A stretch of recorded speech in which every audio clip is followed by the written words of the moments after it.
bagaimana dampak kenaikan royalti pada sektor jasa pertambangan. Kami lanjutkan perbincangan sore ini. Pak Santo, langsung saja, kita tadi sudah jelaskan problemnya seperti apa, lalu Bapak sempat menyebut efisiensi. Namun sebenarnya strategi apa sih yang dilakukan oleh para industri untuk mempersiapkan wacana kenaikan royalti ini, dan juga efisiensi apa yang sudah dilakukan untuk saat ini? Ya, jadi banyak ya Bung Tommy ya.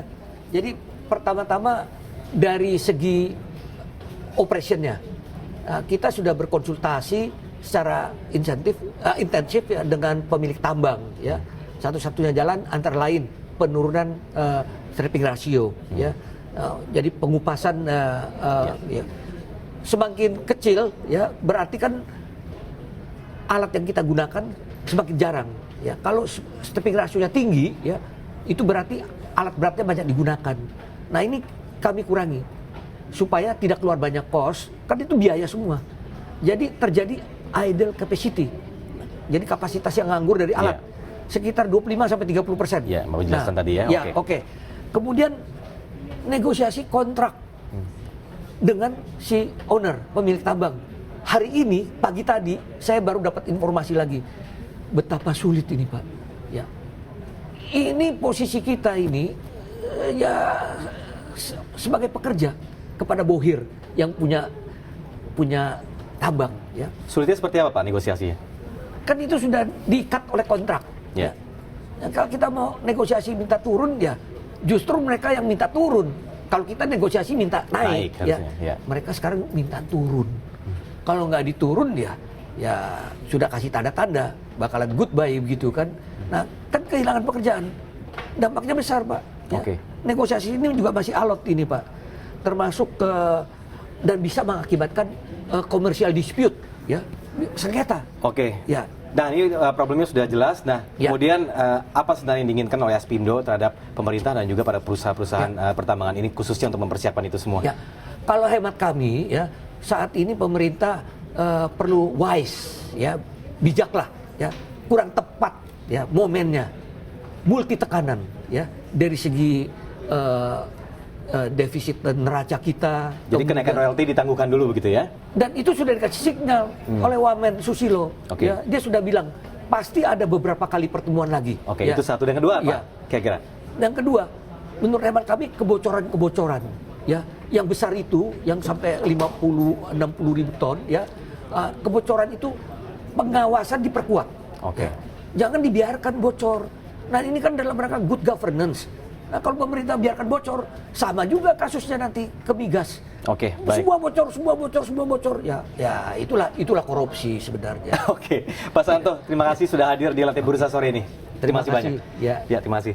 Kita beralih ke informasi lain. Pemerintah bersama Badan Usaha Jalan Tol atau BUJT terus mempercepat pembangunan jalan tol lingkar luar Jakarta, dan hal ini membantu mengurangi kemacetan beban jalan tol dalam kota yang telah melebihi kapasitasnya. Ring Road atau JOR W2 Utara yang terbentang dari Ulu Jami hingga Kebonjeruk saat ini sudah mencapai 80% untuk pekerjaan paket 1, sementara pekerjaan paket 2 sudah mencapai 93%. Paket 3 96% dan paket 4 baru mencapai 32%. Direktur Utama PT Marga Lintas Jakarta, Son Haji, mengatakan pengerjaan paket keempat masih terkendala pembebasan lahan. Ya, sementara pemerintah khususnya Pemda DKI Jakarta berbenah diri mengatasi kemacetan ibu kota yang pada saat bersamaan program mobil murah ramah lingkungan atau LCGC sudah meramaikan pasar. Bagaimana kekuatan dan kelemahan program pemerintah ini? Hera atau Hera F. Harin sudah hadir untuk mengulasnya bagi Anda. Hera. Industri otomotif memang menyumbang 8% dari pertumbuhan ekonomi Indonesia. Maka wajar saja bila pemerintah meminta atau menggenjot program ini untuk berkontribusi lebih. Salah satunya adalah dengan program low cost green car atau mobil murah ramah lingkungan. Namun sayangnya di balik banyak dukungan atas program ini ada banyak pula fakta yang harus dihadapinya. Kita bahas topik hari ini, Simalakama mobil murah. Kita saksikan target LCGC untuk mobil murah ramah lingkungan untuk tahun ini saja adalah 4 juta unit, dan tercatat beberapa produsen mobil terkemuka yang siap meramaikan persaingan untuk pasar mobil murah. Seperti kita lihat ada Toyota Agya. Agya tercatat sudah terjadi pemesanan sebesar 15.000 unit untuk Toyota Agya.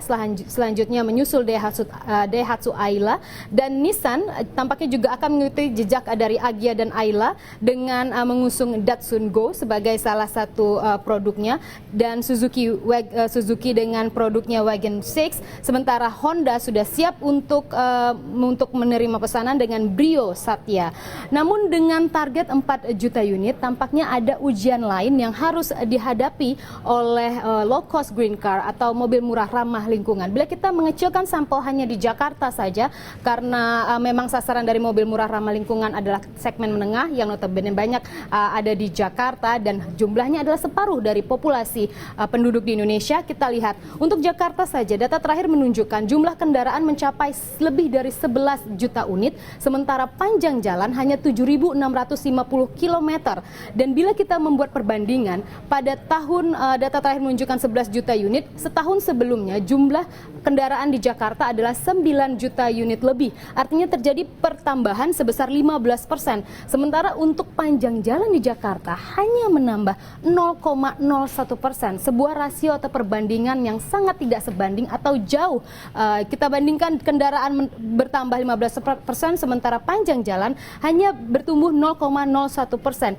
Ini saja sudah menjadi sebuah persoalan bagi pemerintah untuk menyelesaikannya, di mana kita tahu bahwa Jakarta saat ini terkenal dengan kemacetannya. Apalagi ditambah dengan target 4 juta mobil murah yang sebagian besar pasti akan dikonsumsi oleh masyarakat di Jakarta.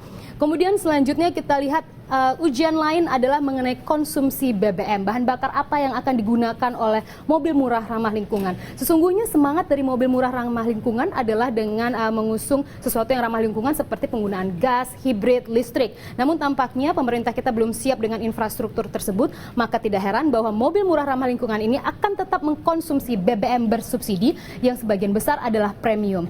Kita tilik bagaimana APBNP 2013, kuota BBM bersubsidi kita sudah mencapai 48 juta kiloliter. Hal inilah yang memaksa pemerintah beberapa waktu yang lalu menaikkan harga BBM bersubsidi karena tidak sanggup lagi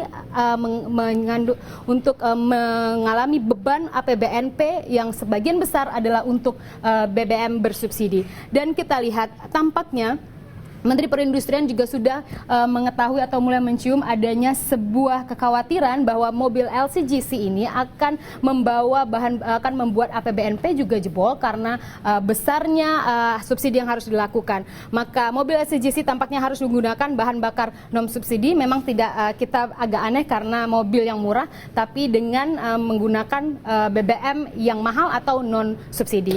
Dan memang LCGC adalah sebuah program yang istimewa. Mestinya juga diikuti dengan infrastruktur yang istimewa. Low cost green car semoga tidak menjadi low planning and debatable car, mobil yang gampang diperdebatkan. Tommy. Ya Hera, terima kasih. Si Malaka masih mobil murah. Lantai bursa kembali, jelang Olimpiade 2020, Jepang akan memangkas biaya parkir pesawat termasuk di Bandara Haneda, Jepang. Tetaplah di Lantai Bursa.